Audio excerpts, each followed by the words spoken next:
Thank you.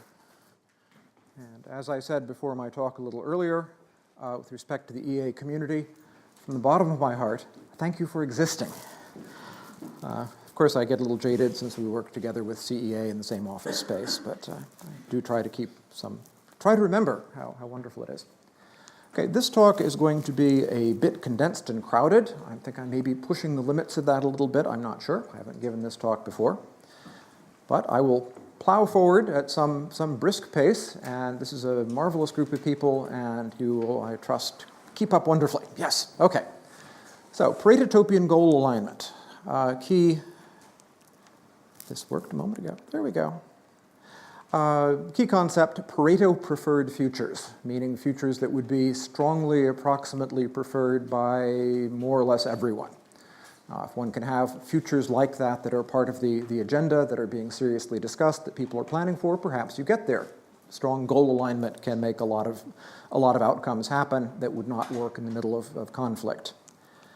So, goal alignment when it matters, changing perceptions. There's the concept of an Overton window, the range of what can be discussed within a given community at a given time, and what can be discussed and taken seriously and regarded as reasonable changes over time.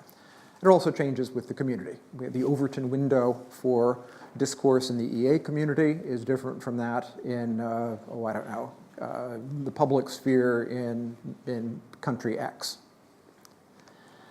So AI seems likely to play a pivotal role, and I would like to have a couple slides here that overlap with ones I used earlier, in the talk earlier. Pivotal role. Today we can ask questions we couldn't ask before when AI was a very abstract concept. We can ask questions like, where do AI systems come from? Because they're now being developed. They come from research and development processes. What do they do? Broadly speaking, they provide services. They perform tasks in bounded time with bounded resources. What will they be able to do? Well, if you take AI seriously, you expect AI systems to be able to automate more or less any human task. And more than that. So now we ask, what is research and development? Well, it's a bunch of tasks to automate. Increasingly, we see AI research and development being automated using software and AI tools. And where that leads is toward what one can call recursive technology improvement. There's a classic view of AI systems building better AI systems. That's been associated with agents. What we see emerging is that happening in association with a technology base. Ongoing inputs of human insights, but human insights being leveraged more and more, being higher and higher level, and perhaps being less and less necessary. So at some point, AI development with AI speed. And where that leads is toward what I describe here as comprehensive AI services. Expanding the range of services, increasing their level toward this asymptotic notion of comprehensive. What does comprehensive mean? Well, includes the service of developing new services, and that's where generality comes from. So I just note that the C in case does the work of G in AGI, and so I'll watch out now. You see, if you ask, but in the case model, can you do X? Do you need AGI to do X? Because what about, well, I say, what part of comprehensive do you not understand? Okay, so beware. I won't be quite that rude, but I will pretend that I will now pretend that I will be that rude and say that yes. If you ask, the answer is, well, it's comprehensive. Now, what is it you want to do? Let's talk about that. Okay, so for this talk, I think there are some key considerations for forward-looking EA strategy. They're anchored in AI in an important sense, a set of considerations. Someday, I think it's reasonable to expect that AI will be visibly, to a bunch of relevant communities, poised to be on the verge of explosive growth. That will be sliding into the Overton window of powerful decision makers. Not today, but increasingly and very strongly at some point downstream when it's sort of happening before their eyes and more experts are saying, look what's happening. As a consequence of that, we will be on the verge of enormous expansion in productive capacity. One of the applications of AI is fast, highly effective automation. Also, and this is a harder story to tell, but it follows, be on the verge, potentially, if the right groundwork has been laid, of having systems, security systems, military systems, domestic security systems, etc., that are benign in a strong sense, as viewed by almost all parties, and effective with respect to X risk, military conflict, and so on. So, fourth key consideration is that these facts are outside the Overton window of policy discourse. One cannot have serious policy discussions based on these assumptions. And the first set of facts make possible an approximately strongly Pareto-preferred world, and fact 4 constrains strategies by which we might actually move in that direction and get there. And that conflict is central to the latter part of the talk. But first, I would like to talk about resource competition, because that's often seen as kind of the hard question. Resources are bounded at any particular time. People compete over them. Isn't that a reason why things look like a zero-sum game? And that does not align goals. That makes goals oppose each other. So here's a graph, quantity of stuff that party A has vertically, quantity of stuff that B has horizontally. There's a constraint, there's one unit of stuff, and so the trade-off curve here is a straight line, and changes are on that line and goals are opposed, zero-sum game. In fact, resources increase over time, but the notion of increasing by a moderate number of percent per year is what people have in mind, and a time horizon in which you have a 50% increase is considered very large. But even a 50% increase, shown here, is something that, okay, the gray somewhat shows in this display. So here we have current holdings. This is B taking all the gains, equal share, which is where I started arbitrarily here. Here B is taking away from A is actually worse off, and B is taking 90% of the total. So those are some illustrative possible steps during a 50% expansion in resources. But ordinarily, when we're thinking about utility, we don't regard utility as linear in resources, but as something more like the logarithm of resources. Common mathematical model, we'll adopt that for illustrative purposes here. If we plot the same curves on a log scale, the lines become curved, so there's the same unit constraint. And here's the 50% expansion. Qualitatively, looks rather similar. All the topological relationships are the same. It's just replotting the same lines on a log scale. But on a log scale, we can now represent large expansions and have the geometry reflect utility in a direct visual sense. So here's the same diagram, current holdings and 50% expansion. Here's what a 1,000-fold expansion looks like. Taking all the gains and taking 90% of the total have now switched position. Someone could actually take a larger share of resources and everyone is still way ahead. What matters is that there be some reasonable division of gains. That's a different situation. And key point here is that that is small. The difference between taking everything and having a reasonable share is not a very large difference in utility. Very different situation from the standard zero-sum game over resources. Again, the reason for this is that we're looking forward to a decision time horizon that spans this large change, which is historically not what we have seen. So let's consider the case where some party tries to take everything, or tries to take 90%, or like that. How far do you get? Well, greed brings risk. This is going to create conflict that is not created by attempting to do that. So the argument here is that not only is there a small increment of gain if you succeed, but allowing for risk, the gains from attempting to grab everything are negative. Risk-adjusted utility is bad, and your optimum is, in fact, to aim for some outcome that looks at least reasonably fair to all the other parties who are in this game, in this process of mutually adjusting policies. And so this region, labeled Paretotopian. This is a region of outcomes, now just looking at resources, there are many other considerations, in which all parties see very large gains.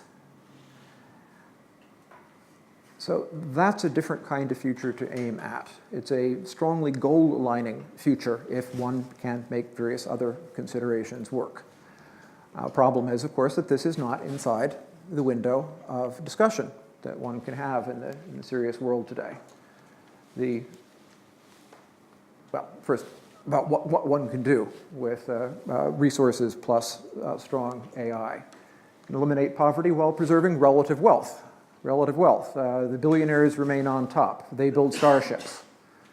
Poor in rural Africa remain on the bottom. They only have orbital spacecraft. And I'm serious about that if you have good, productive capability. Can expand total wealth while rolling back environmental harms. That's something one can work through, just sort of looking at the engineering and capability, what one can do with expanded productive capabilities. More challenging are preserving relative status positions while mitigating oppression. Why do we object to others having a whole lot of resources and security? Because those tend to be used at our expense.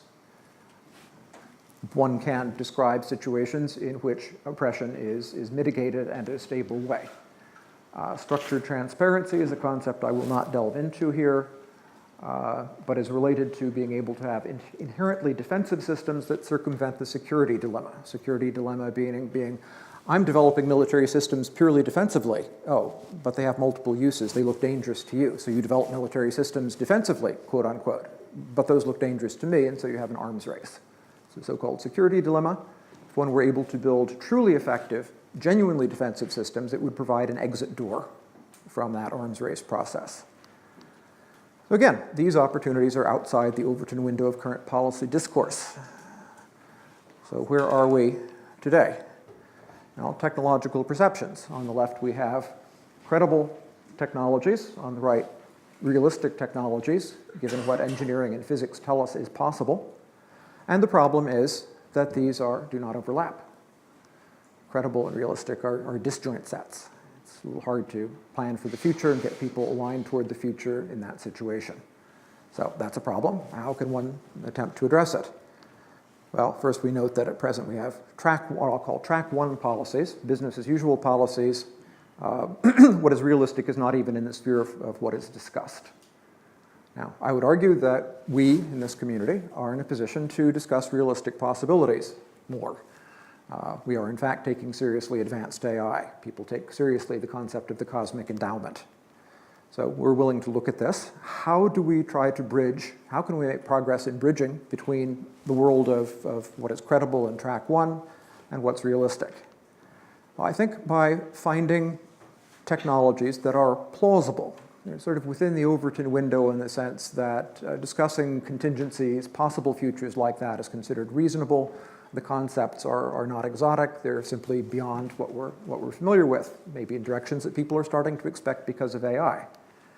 And so if this plausible range of technologies corresponds to realistic technologies, the same kinds of opportunities, the same kinds of risks, therefore the same kinds of policies, and also corresponds to what is within the sphere of discourse today, like expanding automation, high production. Well, that's known to be a problem and an opportunity today, and so on.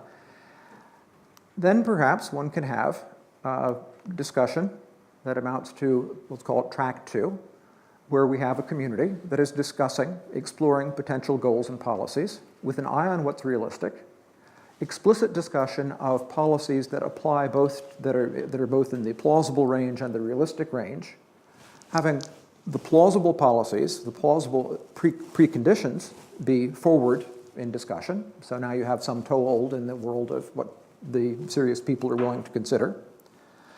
And increasingly move these kinds of policies, which will tend to be aligned policies that we're exploring, into the range of contingency planning for nations and for institutions, where people say, well, we're focusing, of course, on the real world and what we expect, but if this crazy stuff happens, who knows? AI, people are thinking AI may be a big deal.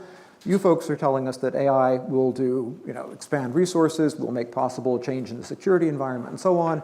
Well, that's nice. You think about that. And if it happens, maybe we'll take your advice. We'll see.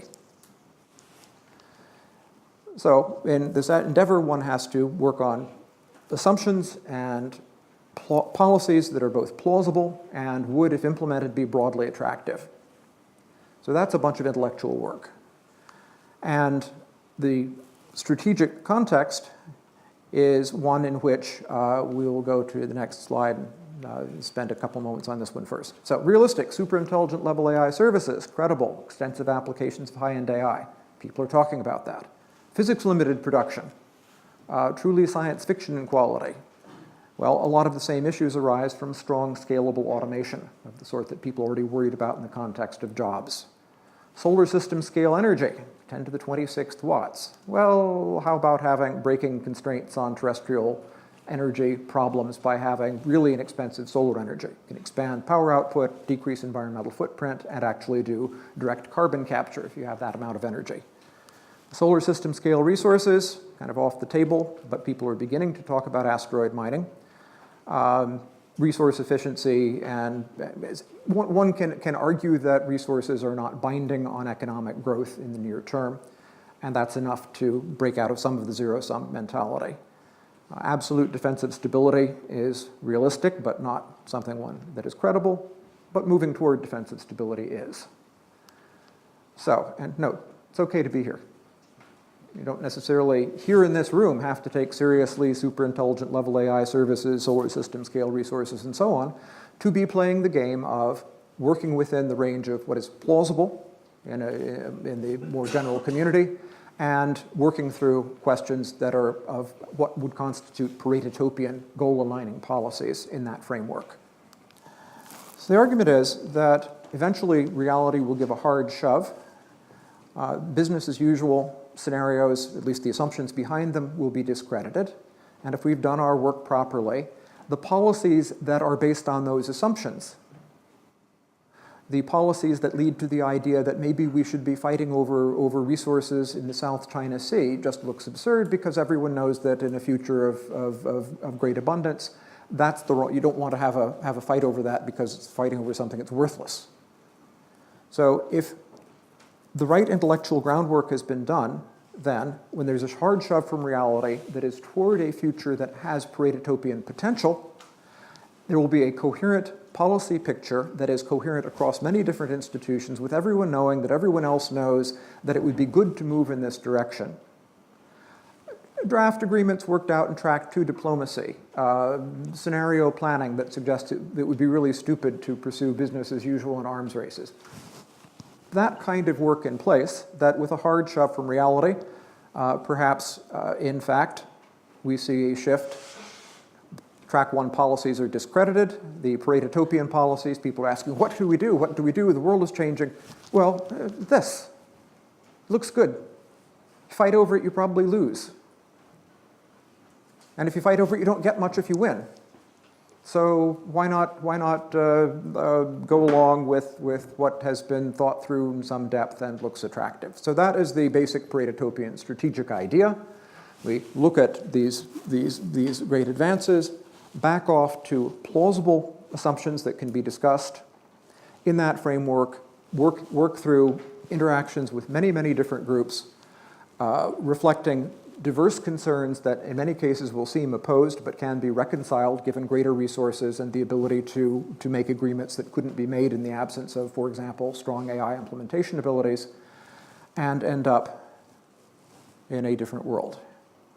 Now it says robust. Well, robust against what? All of the capabilities that are not within the range of discussion or that are simply surprising.